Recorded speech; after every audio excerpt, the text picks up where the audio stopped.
Hey, thanks for joining me. Hope you're doing well. Pleasure is a feeling of happy satisfaction and enjoyment.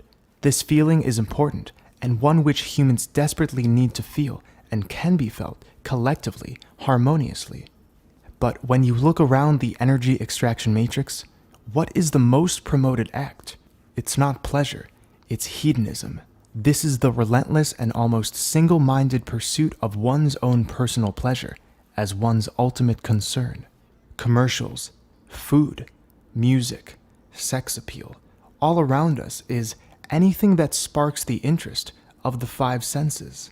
There's nothing inherently wrong with the five senses, but they have become twisted and amplified to such a degree that the overstimulation they produce becomes addictive and what most people automatically seek out.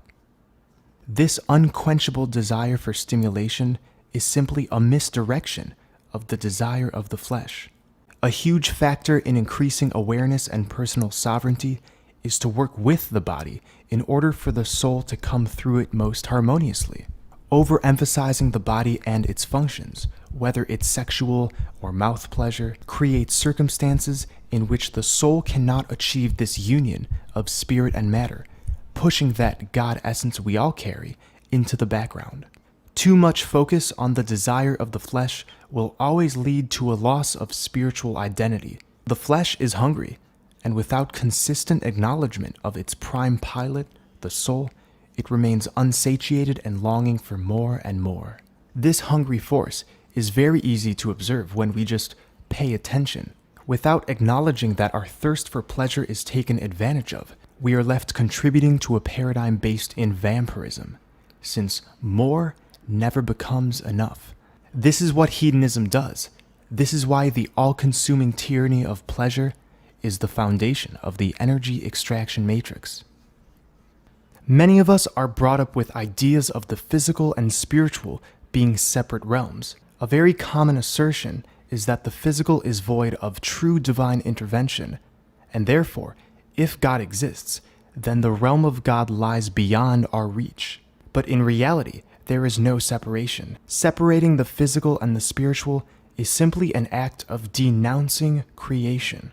And this is very convenient, since if the physical and spiritual were intertwined, and if the higher force of the universe runs not only through it, but through us, well, we would be forced to look at the world with new eyes. Upon realizing this, one would be presented with a crossroads, to choose illusions, or to confront all that one creates. Matter is always influenced by spirit. They are intertwined endlessly and without restraint. From a young age, we've all been inflicted with a scarcity-based mindset, lending to the idea that the world is limited in pleasure, and therefore one must grab what feels good in the moment. A big role in this is the propaganda of science. The false doctrine of evolution and the globe model inherently tells us to ignore our spiritual, timeless, multidimensional nature.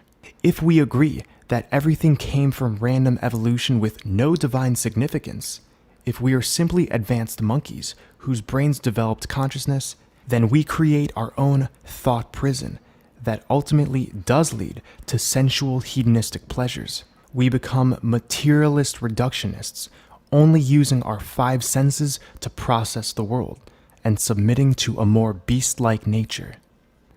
Everything is an act of connection. You're either connecting with your divine essence, the God inside of you, that spark which knows no good or bad, only the timeless perspective of being, or you're connecting with the outer world on a strictly physical and/or mental level.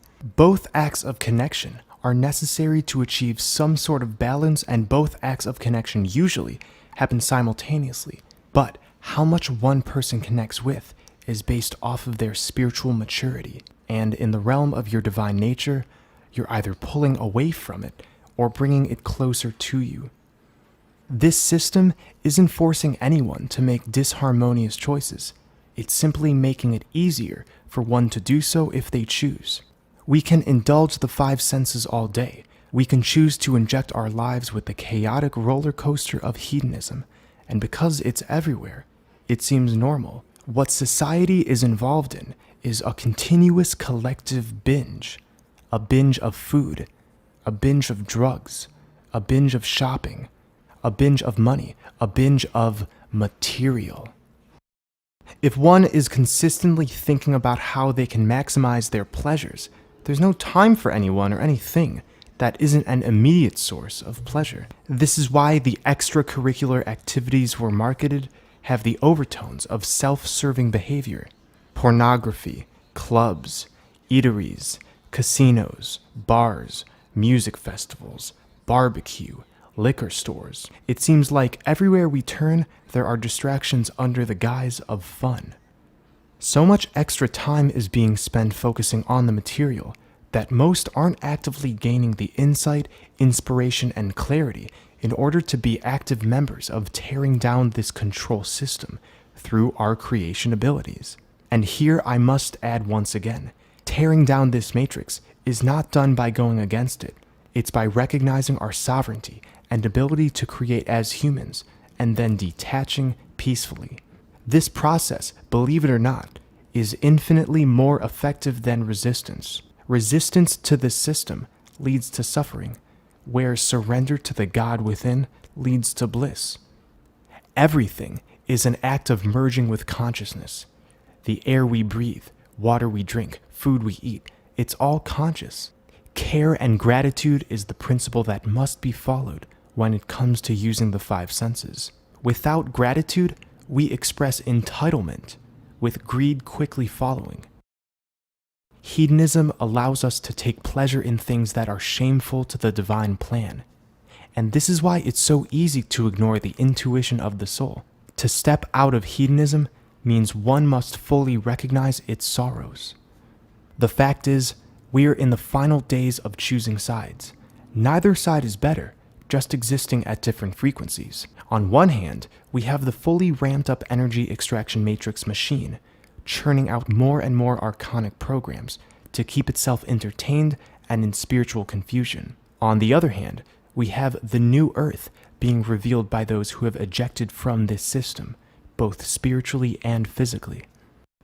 To sum everything up, what we think of as happiness is oftentimes a cause for great suffering. We will never gain internal solace if we always reach for external stimulation.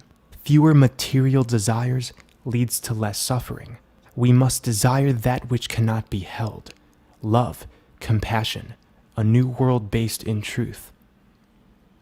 Once again, thank you so much for watching, and until next time, I love you all.